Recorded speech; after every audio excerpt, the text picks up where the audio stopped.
148 days. On position, I'll record a video of Vanya on duty. This is his emergency exit. Vanya sleeps here with a machine gun. A rifle no longer interests him.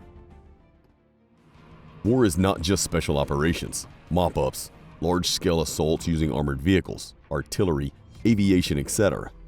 It also involves the daily routine work of maintaining small observation posts in forest belts, houses, and road intersections, which falls on the shoulders of ordinary infantrymen. And there, smaller but no less important battles take place. In this episode, 2 Ukrainian soldiers tell us of one of these real stories that everyone should hear, about their experience of being on the one position for almost 5 months. They were attacked by enemy drones, mortars, and infantry, but they held on, completed their mission, and tell about it simply and without pathos. 148 days. On position, you may be lucky or unlucky, but The main thing is to believe that you will come out alive and healthy. There are guys who are wounded who crawl for days, but if they believe that they will survive, they survive. The main thing is to never give up, because there are those who give up. There were wounded guys who were being pulled out, and they would shout, "That's it, I can't take it anymore, leave me here." But we forced them, let's say, even with swearing, and they survived. yes, he calmed down, continued to move with us, and left there normally. Our task was to observe when the enemy would be moving in vehicles and motorcycles. We had to remain undetected.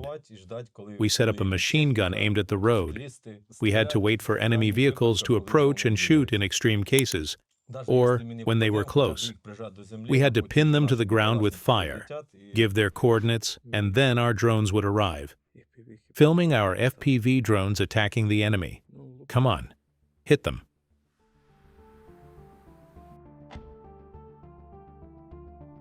З 10:10 вечора вже поставили нам задачу, що будете виходити на позиції, 10 хвилин на збори. At 10 p.m., we were given this task. You will move to position. We had 10 minutes to get ready. Our comrades helped us quickly gather everything we needed. We received instructions and left at 2 a.m. It was relatively nearby. First, we were driven to the point by car. Then we had to walk a kilometer to the next position. In about 3 hours, we got there through the bushes under the drones. We only took our position on the 4th day because there was constant enemy artillery fire. The first few days after we took up our position, there was a little house there among the greenery. It was raining, and literally all day long, 5 or 20 meters away, there were mortar explosions. Well, we didn't report anything about it on the radio, because if you say something like, "Something exploded 20 to 30 meters away from me," about the distance, and if the Russians are listening to the radio stations, they can easily detect you. You will adjust the enemy's forces yourself. Yes, you give your coordinates, and so you sit quietly, they shoot at you for 15 to 20 minutes, and then they shoot somewhere further away. They are simply provoking you to reveal where and who will move. In this forest line are bastards. We are watching. There is a road there. We see everything. We slept a maximum of 4 hours a day. Otherwise, you were constantly on the lookout. We always controlled the sector in front of us, but we also had to cover our backs. So one of us watched ahead, and the other watched behind to make sure enemies didn't sneak up on us from the rear. If we saw that the Russians were getting close to us, we called in the drones. They flew in and, in short, did their job.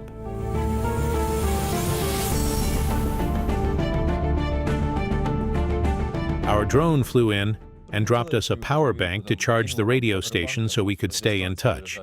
It dropped 3 cans of food, 2 of which broke when they hit the asphalt, leaving us with 1 can of stewed meat, which we ate for 4 days. Everything worked out. True, we almost burned down the barn. That's how we cook our food. We drank coffee. And this is what the canned food they dropped off looks like.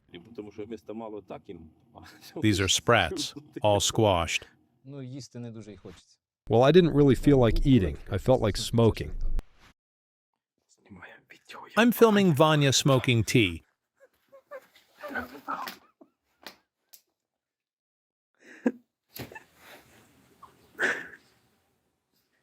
Indian tea. The cigarettes are gone, but the tea doesn't smoke. Because tea is for drinking. У нас одна окопна свічечка. We had one trench candle that lasted 80 days. I found a piece of paraffin in the shed. Well, people had paraffin there. So we heated up some water, added a piece of paraffin, and it melted. The next time it did the same. It worked 80 days.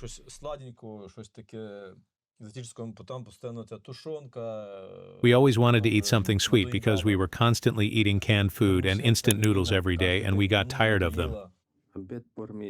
Army-style lunch, canned food, instant noodles, coffee.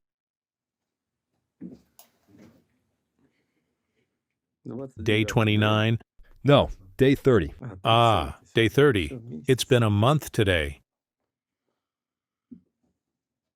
That's our food for all day. There were times when we had nothing to eat for 2 or 3 days. We just drank water and shared one can of food between us, saving our provisions. I lost 22 kilograms. And I lost 20 kilograms. Drones didn't drop water to us because there was a well nearby. So we asked a local resident to bring us water discreetly. He brought us a bucket of water. We poured it into bottles, and that gave us 10 liters of water per week. I can tell you that the people in the Kharkiv region, where our position was, are all for Ukraine. There was a case when a Russian came during the day. We saw him. Maybe he was looking for us, but the old man drove him away, saying to him in Russian, "Go away, I don't want to see you here." Yes, okay, I'm going. He drove him away from us. He was a good old man, but unfortunately, he died. There was shelling. He had already taken cover, but forgot to take his dog and went back for her. His leg was torn off. His wife was unharmed. She was evacuated. From the very beginning, I told him, "Leave this place. It's dangerous for civilians here." He said, "Where can I go? Who needs me? I have livestock here." There we observe the enemy, and here people live. They don't care. They go about their business, while we sit in the basement like rats. We took the first prisoner when they thought they were in charge here, that we had retreated. They thought the Russians were already here. Well, their commanders told them that this settlement was under their control. They were deceived and sent here as cannon fodder. In other words, they sent their people just to reveal our positions. He showed his documents, which had a stamp indicating that he had been discharged a month ago. Like, "Go there, and our people will meet you there." According to the documents, he has been discharged and no longer exists for them. It's a one-way ticket. There were those who, even in broad daylight, wearing camouflage robes, walked slowly along the road, fearing no one. Dogs barked, but he walked slowly toward the village as if doomed. We passed on the data, and drones flew in.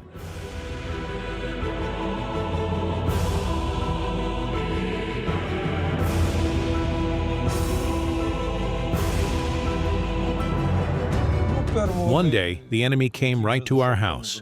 He approached, pulled the door open, while another stood behind the barn covering him. At first, we thought he was alone, but then we heard the clanking of a rifle strap and realized he wasn't alone. And for some reason, one of them had camouflage pants in our colors, and the other had a jacket. Well, we finished them off right there. And to hide the place where we were shooting, I fired into the air, and Vanya threw a grenade as if we had shot down a drone. So they would think we were shooting at drones. We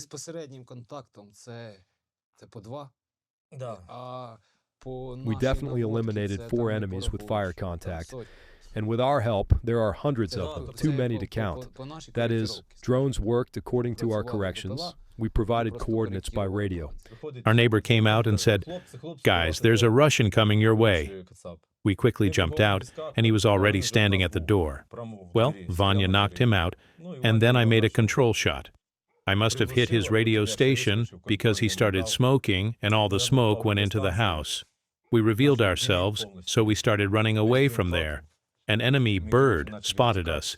We hid in our guys at the neighboring position, but they found us there. An FPV drone wanted to hit us, but when it tried to fly into our dugout, its propellers got caught on the branches. It spun around and fell between Vanya and our comrade Krava. The optical fiber drone landed on my back. God save me, it didn't explode. Propellers hitting my back. We thought we were finished. There was such a large shell on it, and everything froze. I said, "Guys, throw it away quickly."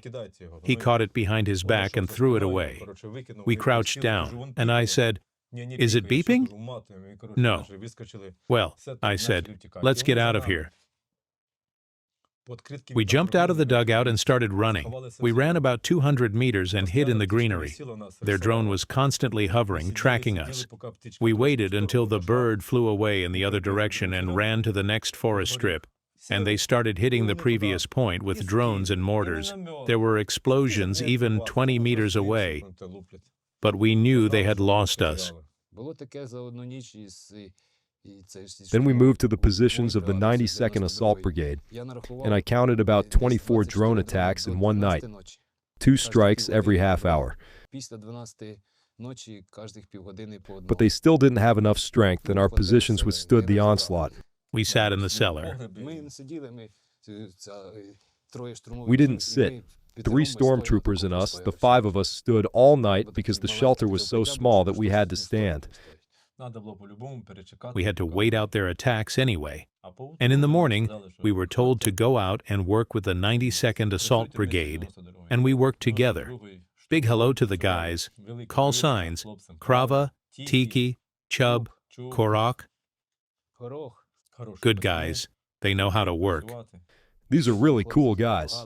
Brod, get well soon. Yes, Brod was wounded.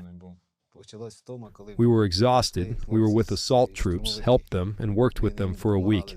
We thought we would go to rotation with them. We evacuated the wounded, cleared positions, and assaulted. They rolled back, and another brigade, the 144th, came to us, and we were told, "Wait a little more." And then, when the 144th Brigade was rotated, the guys we worked with, and there was no order for us, well then, I had a moral breakdown. I said everything I thought into the radio.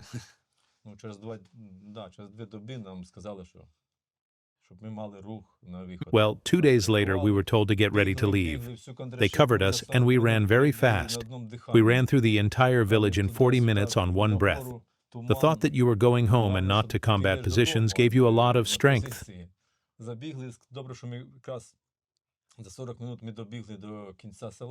It was good that we managed to run to the end of the village in 40 minutes and get into the dugout with our brothers in arms. Because at that moment we were told, "Hide, there's a Russian drone flying overhead." And we managed to hide just in time. We waited until they flew away. We were given the order and we moved on. We spent the night. Our comrades called and said that a car with our belongings was waiting for us. They took us to that car and we drove away, got a haircut, and washed up. Then we arrived and handed over all our weapons, body armor, and everything else. And they took us to the hospital. There we were finally able to relax.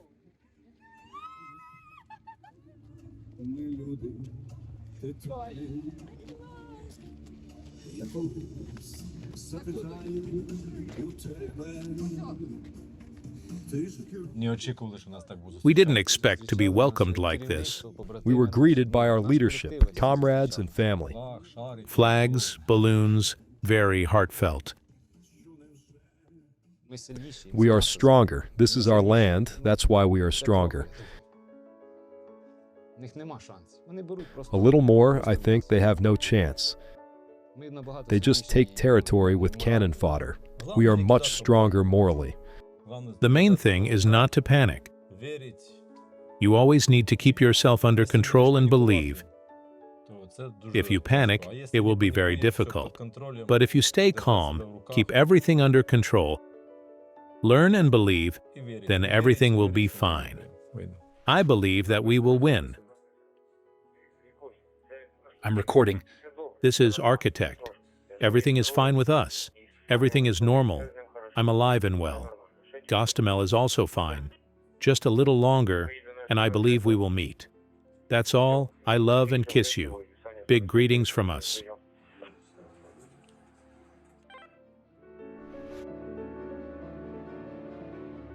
If you were interested in today's episode and would like me to continue doing episodes like this next, then let me know by hitting the like button and leaving a comment. You can support the author by the details in the description. Thank you.